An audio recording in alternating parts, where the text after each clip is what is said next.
to What the Biz, where we talk about building successful businesses, balancing life, and all the WTB in between. With your hosts, me, Richard Pyatt. I'm Bridget Vector. And I'm Dan Prochko. Well, thanks for looking in again with us for another What the Biz. And, we've been having a great time talking to you about a number of the things that have occurred to us or happened to us or we're trying to get out of, or something like that, as it relates to us starting up a business. Now, we're not really trying to get out of anything. All three of us are pleased as that old frog in a plate of warm water to be doing what we're doing. We were motivated to do this, and that's what's motivating us to talk to you, because we know there's folks out there like us who are just as enthused about a passion as are we.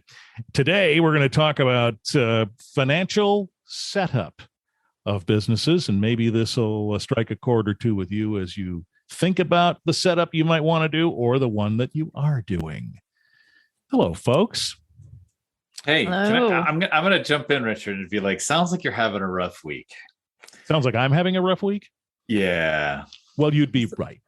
Is this an episode of The Good, the Bad, the Ugly? Good, the bad, the ugly, I guess. Would I sound a little less than enthused? No, that wasn't it. Oh, no, okay. Wasn't it? No, you sound right as rain. Let's put it that way. You sound right as rain. Don't worry. That would be a retro phrase that I would think the old guy would say. Old at heart. I'm an old soul. That's what it is. Young at heart, old soul. Got it. Well, yeah, I wouldn't say it's been a rough week. It's just, business as usual, trying to level up here and make the next thing happen.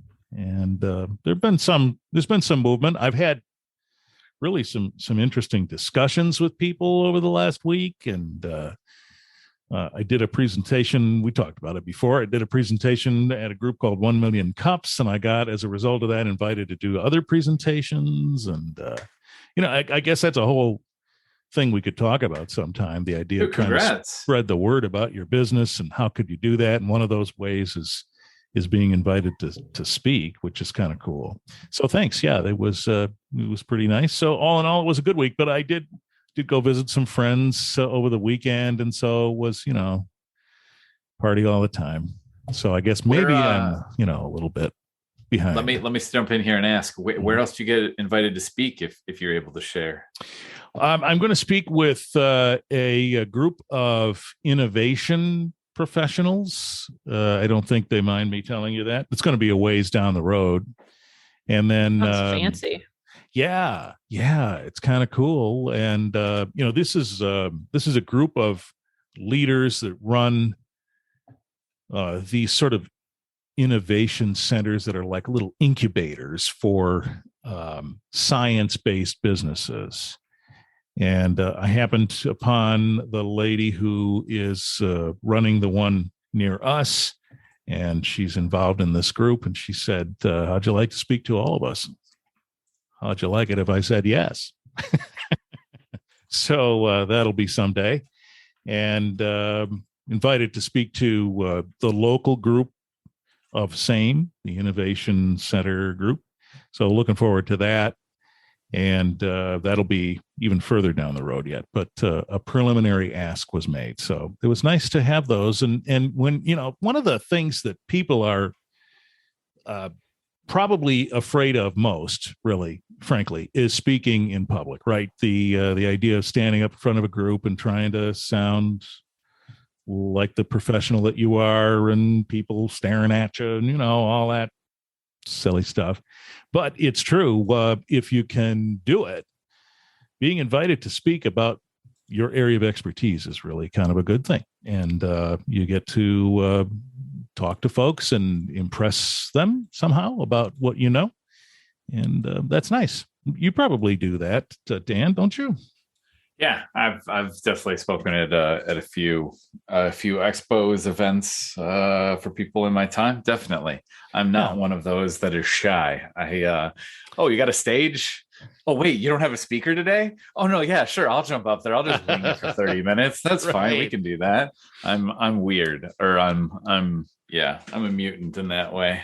Well, that's probably explains why you and I were in the same business for a while, because we're not shy about those things. But yeah. So Bridget, have you ever been asked to speak to a group, and have you done it? I have done a couple of like training Yeah. speeches, I guess you could say. Nice. I don't necessarily love public speaking. Nobody I always does. am Yeah. told that I am good at it. I just don't love it. I Yeah. would do more of it though, really. That actually even levels up the public speaking thing more, because you're a trainer. Now you really know something. Yeah. That you can call it that, sure. Yeah, sure. No, it was good though. It was actually I did a couple on Square, like using Square and setting up Square for businesses so Mhm. that they can accept payments. I Yeah. partnered with the Women's Business Center on that, and yeah, it was good. All right. So there you are. All When three you- of us have done that. Yeah. So I'm gonna ask Bridget, when you end up doing those trainings or whatever, do you end up getting like going over the basics in the end? I mean, I guess it's kind of a segue into our topic at this point, but my thing here is like, you go to those trainings and you're like, hey, here's how you use, Square, to take payments, et cetera. And then inevitably you probably get that question, like, do I need a business bank account to use it or something like that? Yeah. Yeah. It Yeah. normally transforms into much deeper questions or off-topic questions. Off topic, on the deeper, training. yeah. Yeah, definitely. Well, Yep. you're right. This is a segue into that conversation about financial setup, the things that you really should know, or at least some of them, about how to set up a business. And I'll tell you what, I, in thinking about it, really wanted to make sure I did the right thing, because, you don't want to get your money all messed up. Money a mix up. Technical term. Yeah. And if anybody knows about how not to do that, it would be our Square training expert. Not Square, but Square. Yeah, I was gonna be like, you're Square. Yeah. Put me in Bridget. my box. She would know that. Yes. But yeah, so when we say financial setup, what are we really talking about? The kind of business plus the financial part, the structure of it. What do we really mean? I think my head went to like really the top tips. When you're starting a business, the most important things that you should think about. Okay. And I mean, that can even encompass, your business structure. If you're just going to be a sole proprietor, or if you're actually going to register as an LLC, or if you need to go deeper, which tax professionals are your great experts on all of those setups, possibly a lawyer. Yeah. I think my number one tip though, although I'm curious, what would you guys say is the number one financial thing that you think of when you think of a business setup? Separate your money. Well, yeah, exactly. That's exactly where I was going to go. Like, I think the number one thing is separate your money. Don't keep Yes. your personal and your business money together. Thank Just you. split, total split. You got to keep them separated, as the song goes. I don't know why you wouldn't want to. I wouldn't I want to can't sit here even- trying to say, well, was this $5 business or not? I can't tell you the amount of messes that I have seen or walked into or helped clean up because that isn't something that is done out of the gate. Oh, it's Can't insane. imagine. And even Yes. Now- even if you can't like open a business account, just use one of your other checkings or set up a personal checking for tip. the time being, or use just one credit card only for business. Like Uh-huh. whatever, just Yeah. don't intermix the two, even if you can't get that business account. I mean, look, it's really simple to get a business account, though. I mean, it's like $25 or whatever your county clerk is, to get a DBA. That's it. You don't have to get a full LLC or become a corp or anything. Just get that DBA, which stands for Yep. doing business as, meaning you personally are doing business as some business name or entity. Like, that's all that sheet of paper is. And the moment it's got that awesome little crimper thing that they put through the paper that like embosses it without tearing. I don't know why. I love those things. Like a notary? Tactile thing. Yeah, well, it's sort of, it's the notary stamp, but it Embossing? stamps the paper with the seal versus like just an ink stamp. Anyway, whatever. Because that's what the bank needs. That's what the bank needs to let you open up a business account. It's really that simple. It's like an hour on some afternoon or whatever. getting that one done. And actually, now that it's post-COVID, I bet a lot of that could just be done virtually. To be honest, you could probably file a lot of that virtually now. Yeah, from but your I home think- in your pajamas. I think even setting up an LLC is a lot faster. It's like a few Oh, clicks it's on the super simple. computer. Like think it it really is. is not complicated. Although I'm always afraid of what I don't know.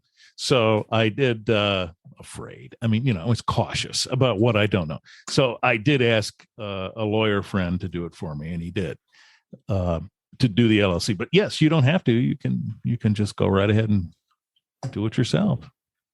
Yeah. So I chose LLC because I like the notion that it's limited liability.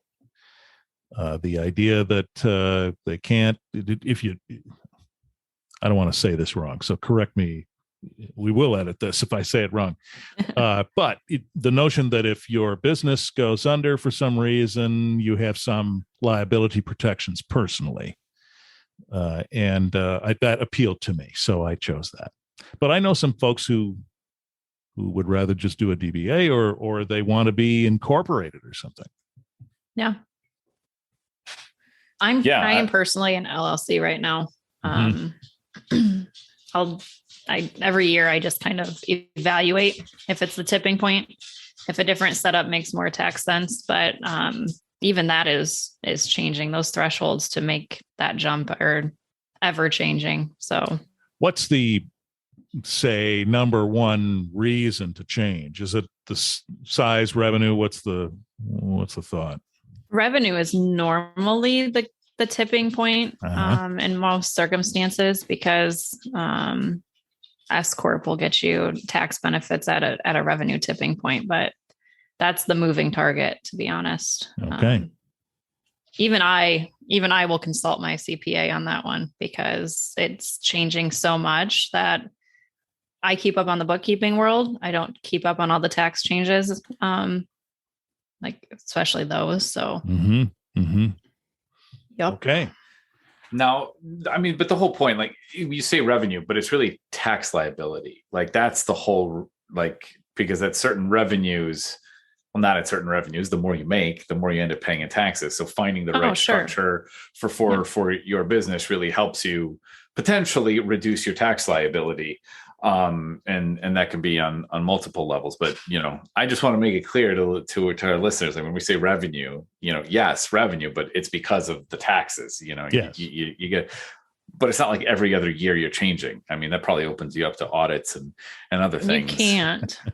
Yeah, that's what I was gonna say. Like Once you can't change. Yeah, there's no going back at certain points. So no, I'm saying I just evaluate each year whether it makes tax sense for me to make the switch or not. Yeah, we started, our story has started as a DBA so we could get the business accounts, because the number one thing anyone I've ever talked about who's owned a business, and every CPA or bookkeeper I knew, was like, keep the money separate. And my dad being a lawyer just ingrained that, was like, keep it separate. So immediately to the DBA, because we didn't know if this was going to be something that was actually going to be its own thing. So we went DBA first. And then when we realized it was something formative, we started needing contracts. Let's put it that way. We started needing actual contracts, and we were like, yeah, I don't want to be held personally liable for things anymore. That's not to say you can't get sued, but just a little more protection. So we went the LLC route, and and here you are. Yeah. Now we all need these structures to get to get those business tools and solutions. I mean, I know there's a lot of talks about, like, how many bank accounts do I need? Do I need a business credit card? What types of things do I do in that route? Are there any tips in this realm or anything that you want to share? Well, for me, I wanted to be sure that I had a separate checking account for the tax money. So, you're paying your taxes quarterly. I didn't want to all of a sudden realize, oh man, I spent my tax money. I didn't want that to happen. I probably wouldn't do that, but I wanted to be able to take it and move it to a different account. And so I wanted to be sure to have a second checking account to be able to do that, and then just pay it right from there. And so far that's worked out just dandy. Yeah, I would agree. I've seen a lot of people utilize the second account for taxes. I also see that sometimes they utilize a savings to set aside profit Mhm. as a way to just kind of have it there to reinvest in their business if needed. So that's sometimes a really smart idea out of the gate till you learn, your finances a little more. It's nice to just have those pieces set aside. That's a nice way of hearing that. I haven't heard it phrased that way before. I'm looking forward to the day I have profit. But just take the profit and put it in the savings account. That makes nice sense. I, of course, was thinking, yeah, someday I'm going to put money in there, but I hadn't thought of it in that way. And maybe that's terribly amateurish, but that's the truth. So just think of the profit as what you'd move there. Yeah. Yeah, that's interesting. You both have these two accounts that we don't have, but we have an account that I haven't heard either of you talk about yet either, which is kind of funny. So we are thinking about creating both of those, having our tax account and then our profit account. But we have two accounts. One is our primary account, which is our intake, which all the money comes into this account. Yeah. And then from there, anything that's we have I guess what we call an operations account, where anything that we're paying for, like ongoing monthly operations. So there's like ad expenses, there's tools and platforms, et cetera, those types of things. We're trying to shift. We're working on shifting. We've been using it for a while for ads, but shifting as much as we can into that for operating expenses. And so we keep this is like the business's money. This is the money for the things we have to pay for, et cetera. I don't know if that's not a good explanation. This is the account for the things the business has to pay for. This is the money left over, everything in the one account. But so then essentially you have a profit account. That's what I was going to say. Yeah, basically. Too. Yeah, that is a good way to put it. You're right. Because you're just keeping your profit in that account. Yeah, no, that's true.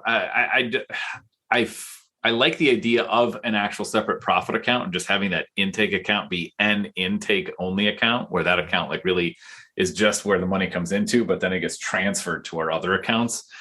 I like that idea because then you're never sitting there thinking like, you're at that expo or whatever, and you're like, okay, I've got all this money in the world to pay for drinks or something, or food, or not that, well, I think you know where my brain's at. I just like to have a good beer. But the idea is like, I don't want to cut into my profit is what I'm getting at. I don't want to see this account that is also potentially used for certain other expenses other than full operating, and just start dwindling that by accident. Like we don't have taxes, we could just spend it all and then just not have taxes left. Yeah. So I really like that idea. I'm going to take that one. I'm going to run with that. I like it. So a moment ago, you asked about the credit card idea. That could be what the credit card is for, Bridget, maybe, is the idea that if you wanted to take the crew out after working all day at the expo, that's where you'd charge it. Sure. Maybe. Sure, but then I still got to make sure that money's in the operating account to pay for their credit card later anyway. Well, that's kind of what I was thinking with new business owners. The last thing I would want to do is be trying to remember to transfer money to all these accounts that I had set up. Like to transfer money to an expense account would cause me so much stress. Like I would rather just have it in my okay, this is the account that all my intake money comes into and all my expense money goes out of, and anything that's left over is either taxes or profit. Like that's kind of, I think that's a good point. I would get overwhelmed by expense account. I would fold in on myself, to be honest. I mean, we talked about this the other day because I brought up the idea, like there is some idea out there. There's something about like the 5 account method or something. And there's like your intake account, there's your operating expenses, there's your payroll account, your taxes account, and your profit.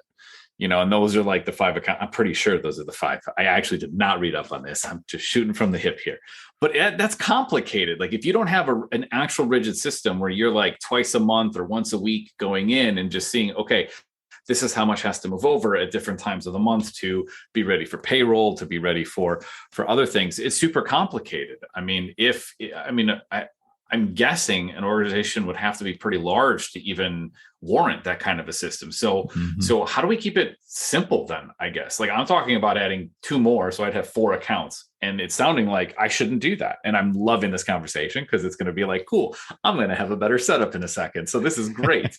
I mean, so like, what's that simple setup? Because I'd hate to have the one account where everything is in it, profit and everything. We just talked about that. So Sure. I wonder what's a simple setup then?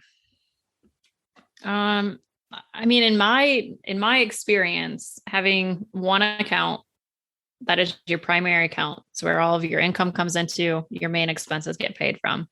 That account is kind of something that should mirror in some form your financial statements. I mean, you can pull your statement of cash flows and see what's left over, and that should match, pretty much what your expenses are going out and the income that came in for the month. So you should be able to kind of see that.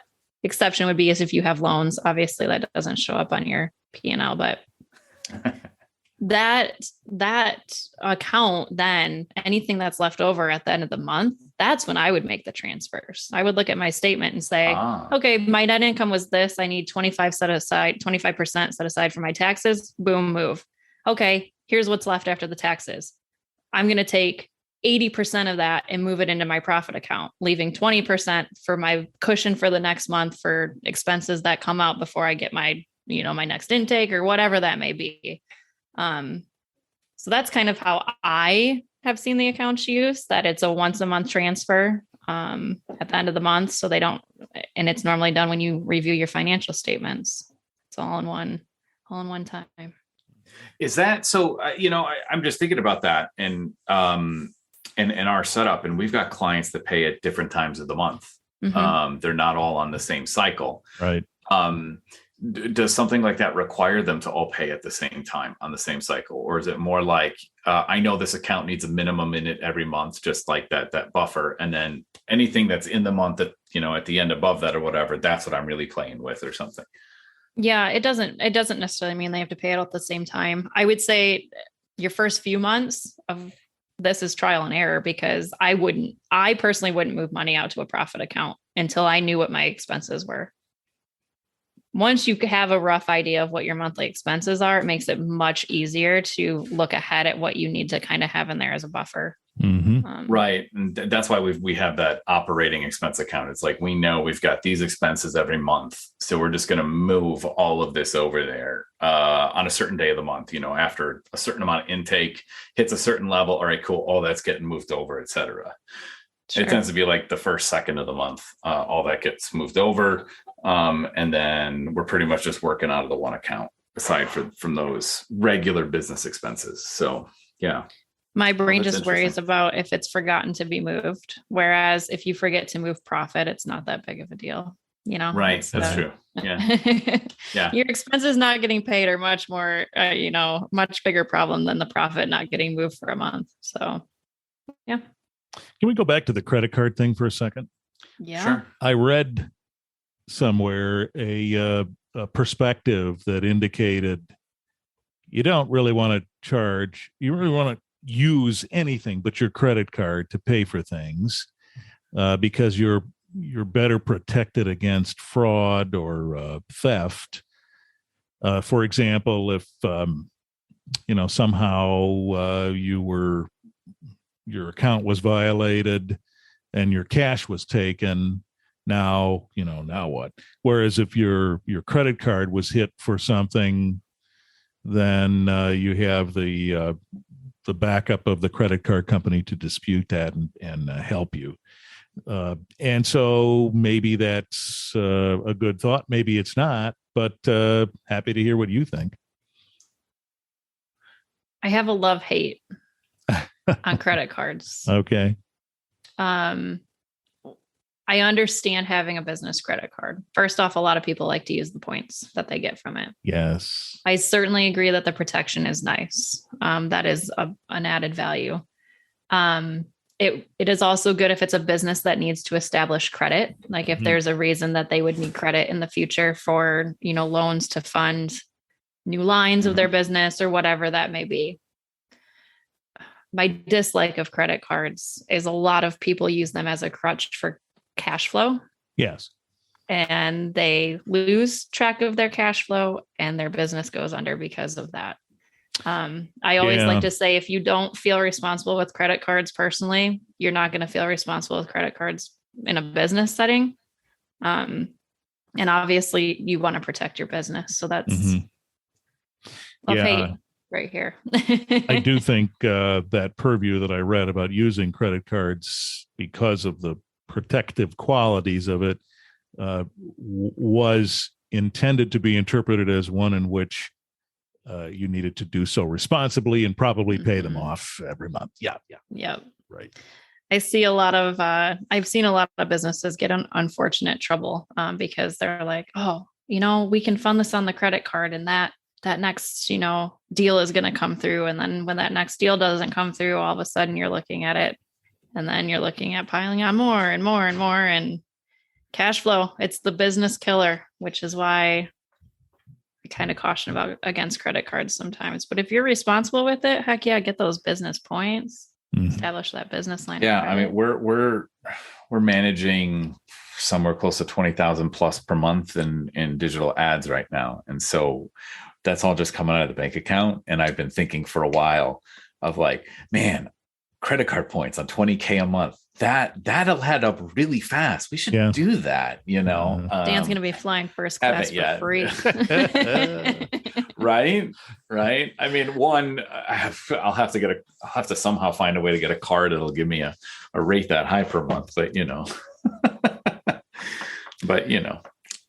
Yeah. So that's interesting, though. I think at the beginning of this discussion, we talked about the idea of using a credit card for business expenses.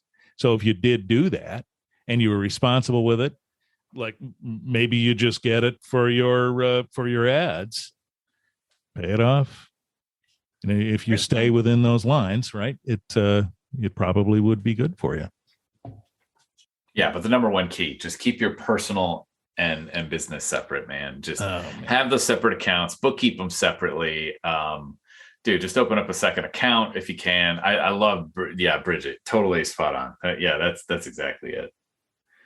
So before we go, is there a second or third main tip, like the top three, Bridget? So number one is separate your money. What are a couple others?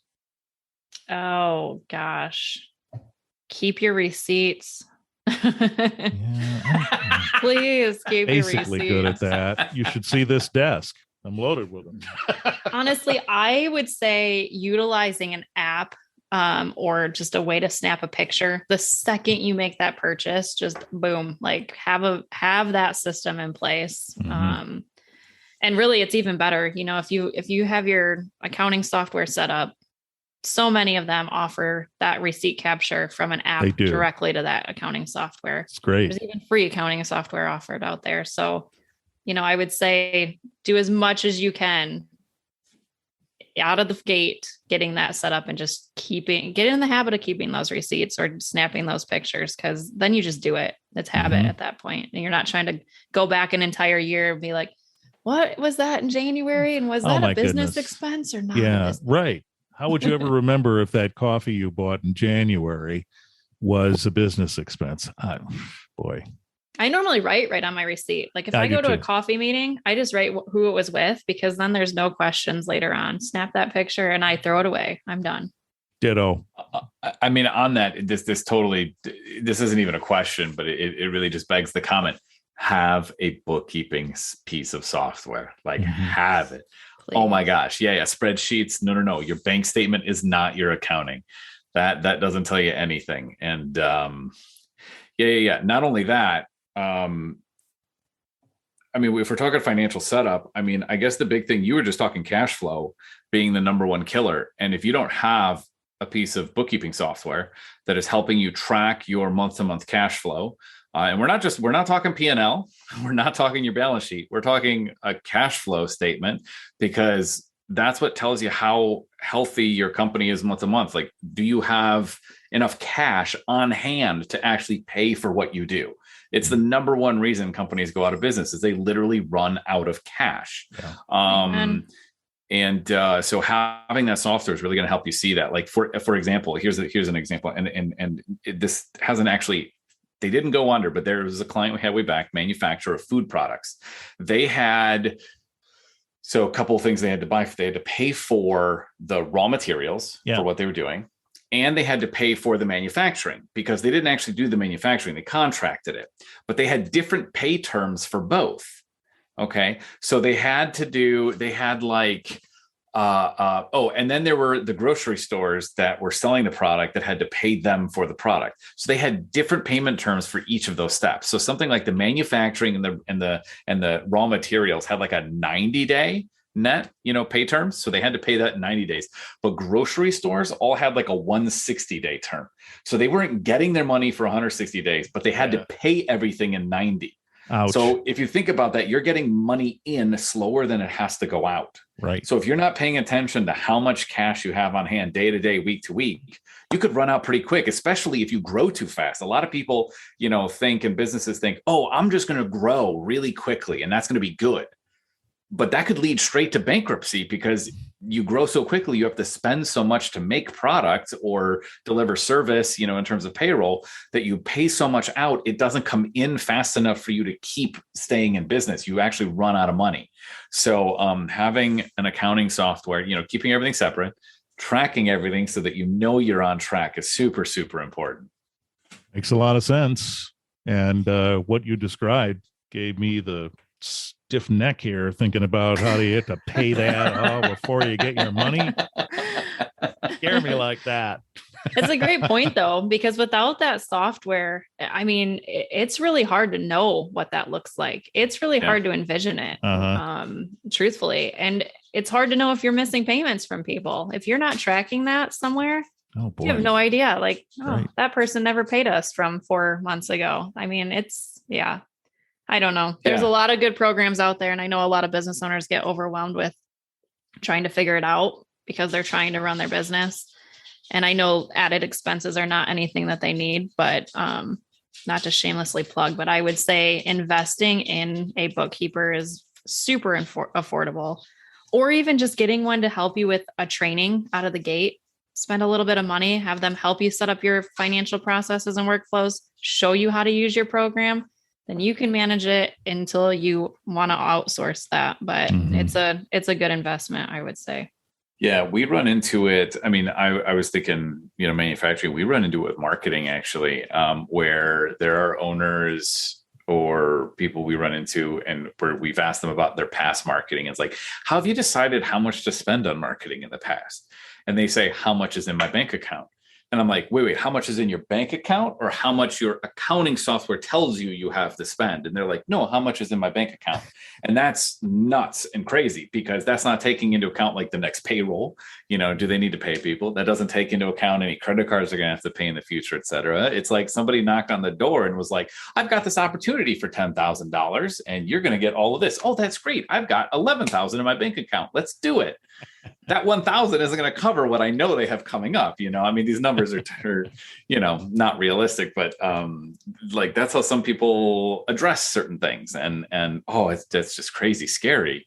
That's crazy scary. That's comparable to that's comparable to that old laughing joke we used to say when I still have checks, so I have money, right? I mean, it's almost along those lines, this check won't bounce for 7 days, so I've got money. Check's right here. I'll just fill it out. Oh, that's horrible. Checks in the mail. Oh, yeah, and that's where then they end up, charging on the credit card, and then that snowballs into not paying the credit card off. Then there ends up being interest, and then that's how it all snowballs right there. So that's why keep it separate. Have the accounting software so you know what you got going on. When in doubt, hire or get trained by a professional bookkeeper. All right, there's your tips and your thoughts from us on financial setup. How have you done it? Maybe you have some tips for us and the others of us who are listening and making our way in the startup world and the world of entrepreneurship. We'd like to hear about it. Let us know. Just reach out, look in the show notes, find us there, and submit a comment or two, and we're happy to hear that. What the Biz is the name of the podcast. Look for us, too, all around on social media and such. Again, in the show notes, check that out, and we'll be glad to hear from you. Thanks for another visit.